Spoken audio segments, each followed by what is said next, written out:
In January, we saw Yokozuna candidate Takakeisho outwilled, bopped, shoved, and dodged en route to just 2 wins and 7 defeats prior to withdrawal. A turned left ankle on day 3 was the official disclaimer, but those who'd watched him intently for years were convinced he was overweight. Some 15 kilos heavier than when winning his first title in 2018. And although coach Tokiwayama denied those claims, Takakeisho did indeed seem to lose most of those kilos prior to March. That must have been quite a task, requiring more than minor tweaks to fighting movement.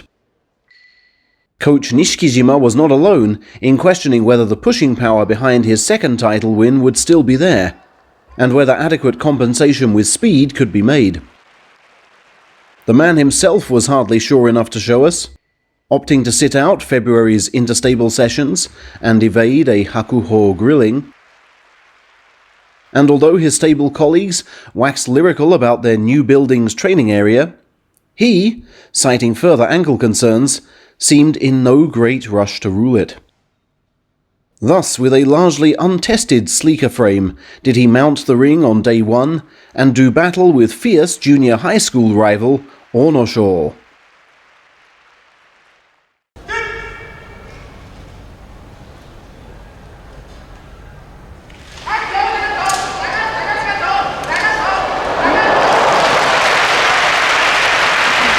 Here his pushes held their own, harrying Onosho into a mistimed pull and dodge which gifted the win. Day 2 brought another rush hour commuter fight with defending champion Daicisho.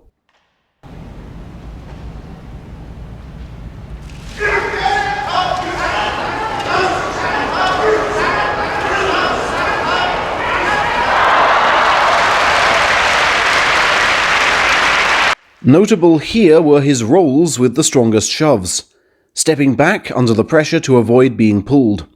Rather like the Keisho of 2 years ago, lighter and smarter moving as the critics implored. The winning move also came from a backward dart of the left ankle he hoped had healed. On that evidence, it was coping. But, required to follow a lightweight non-thruster on day 3,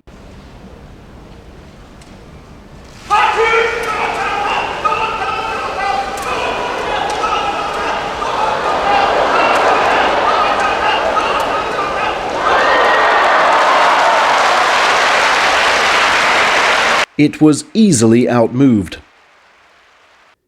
Here this stinging charge tells Waka he shouldn't stand around, and he first tries a speedy feint, which Keisho reads, but faster than his limbs can react. Only the nearest, the left arm, makes a move. The right side is way behind. This means that despite his failure with the right parry, Waka still has time to dive inside before the right thrust arrives. This is now the rotund Ozeki's panic zone, center of the ring, faux oblique. In the fluster he pulls and invites Waka in, then gambles on setting up another pull before his armpits are breached. Waka's cat-like feet and elastic rebound properties won't permit that, and on the third attempt, fashion the desired armpit press and a very different outcome to their match last November. On the day Hakuho withdrew, Takakeisho came closer to filling ringside fans' shoes than the Yokozuna's.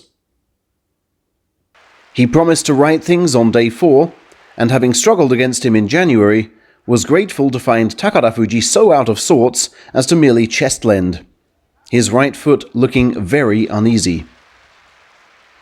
Surely, we thought, the next day's grudge match with Hokutofuji would be better contested.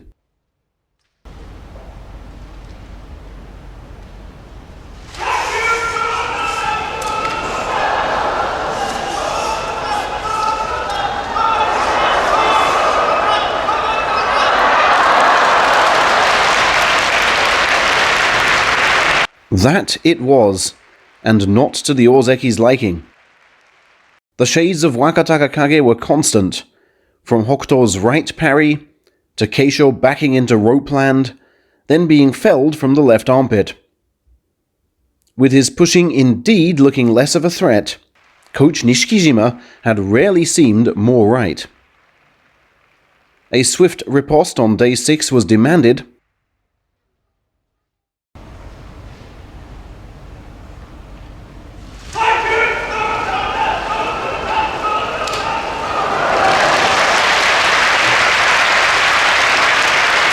And Shimanoumi was duly hit with the demanded precision, upwards from down low. That dared us to believe the ozeki had found some rhythm, that he'd once again be fun to watch.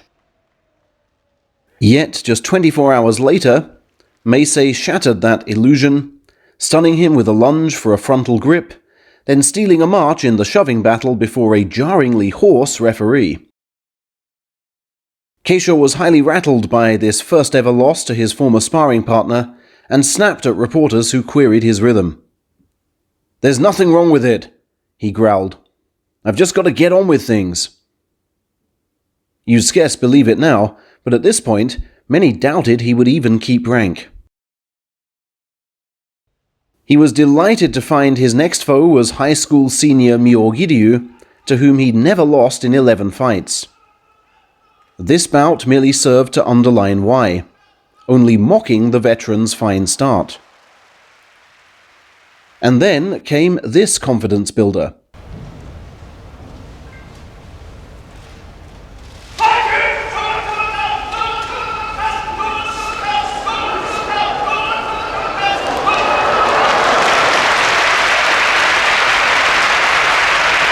The key difference with January was his focus on cutting off the rightward dodge with this firm left press, before skillfully repelling. That 6th win was greatly prized ahead of a very tough run-in, starting with tournament leader Takayasu on day 10. The analysis has already been done in the link above. Suffice to say that this leg kick was an act of desperation and badly under-rehearsed. Luckily, Keisho could reflower against a negative Kiribayama, pushing him out with little sweat shed ahead of his safest bet for win number 8, Okinomi.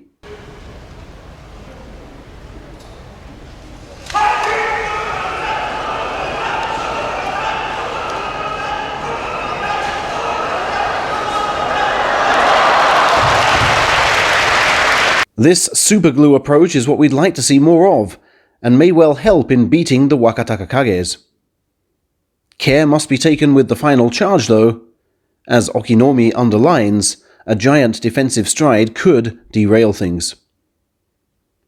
That was the win he so badly needed before his dates with fellow ozeki and Terunofuji. His coach was certainly all smiles in the lobby. So, what would the release of Kadoban pressure bring? On day 13, I'd say, his best display in March. Keisho's right hand is superbly used to prevent the feared outside left, working on pectoral and neck in disciplined fashion. This footwork is also fine. The left knee coming across to hold ground and apply pressure while blocking the route to the belt. The right foot subtly dragged sideways to form the oblique stance from which the crucial throat hold comes. A worried Asanoyama seeks to leap away, but unsteadily, leaving himself ripe for slapdown. And having tied with that ozeki, Keisho then smashed another to tie with free-falling Takayasu, suggesting he'd learned from previous right parries tried on him. Here, his instinct still seems to be to jab the left, but I think he catches himself and cleverly feints, waiting until the right is ready for a double-handed assault with the left knee well positioned. Thus, like a high striker puck, had he fallen from would-be Yokozuna to Kadoban ozeki, then shot straight back up to title contender. A final day win would force a playoff for the cup with his opponent, Terunofuji, and, indeed, Bulgarian Aoyama. Given his shaky first week, it barely seemed just.